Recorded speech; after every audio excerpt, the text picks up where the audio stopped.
Good evening. I'm Frank Walsh, and for this week's Law 517 assignment for Session 4, we are asked to record a short video discussing our case study paper outline. So identify and define our selected issues. So there was a few issues that I've found really intriguing. Being a military member, I came in 1993, right after Bill Clinton was sworn into office, President Bill Clinton. And he quickly initiated the no, don't ask, don't tell policy, basically allowing homosexuals in the military who, as long as they didn't say anything, as long as they didn't say they were homosexuals, they can be in the military. So it's kind of a way to get around policy. Lately, July 1st, 2016, the Pentagon lifted a transgender military ban, which, for years we fought homosexuals in the military, and now transgenders even increases that. So I wanted to pick one of those two, but that affects a small minority of the United States population. So something that's really dear to me, and I've mentioned in a few discussion points, is the Second Amendment. And I own guns, and I'm part of the NRA, and just the thought of losing our Second Amendment rights because of liberals finding loopholes around it really bothers me. And the way our country is going right now, if a conservative is not elected, I fear that a liberal is going to appoint the wrong Supreme Court justices, and there's going to be some way where we end up like Australia, where everybody has to turn in their guns.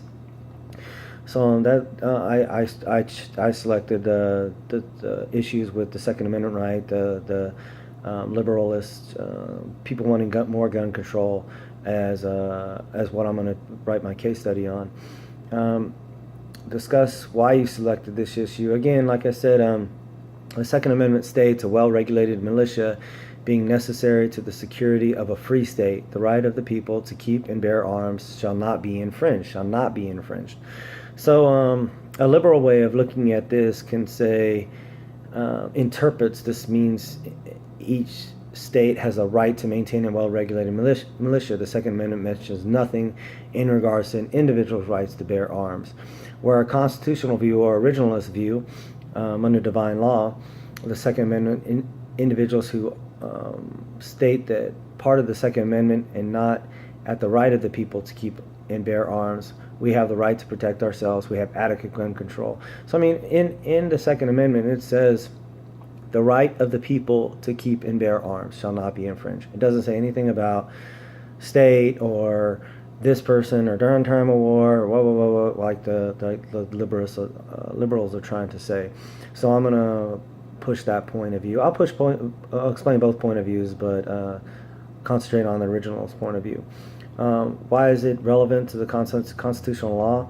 So again, it's the originalism of the documentation, and we described originalism, I believe, in Session 2. It's how it's written instead of how it's interpreted, or the loopholes that people are trying to find. It's written as it is.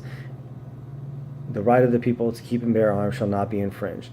That's why it is relevant to constitutional law. It is part of the Constitution and our Second Amendment rights. And why is it important to advocate it from a biblical worldview? Nowhere in Scripture does it say that Christians cannot protect themselves or their family. James Madison explained that because American citizens were typically armed, the federal government would be unable to exert power beyond the powers enumerated in the Constitution. I have a right to protect my family. I have a right to protect my property. I have a right to protect what is mine from people who want to infringe upon that. And in Exodus 22, 2-3, it says, if a thief is caught in the act of breaking into a house and is struck and killed in the process, the person who killed the thief is not guilty of murder.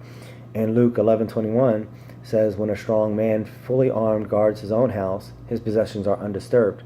So it's not really saying, it says fully armed in Luke 11:21. So that's what I believe. I believe I have a right to protect my family and my well-being, and that's what I'll explain in our case study. this week. So I appreciate your time. Thanks for letting me share. I hope everybody has a blessed week. And again, this is Frank Walsh, Law 517, Session 4.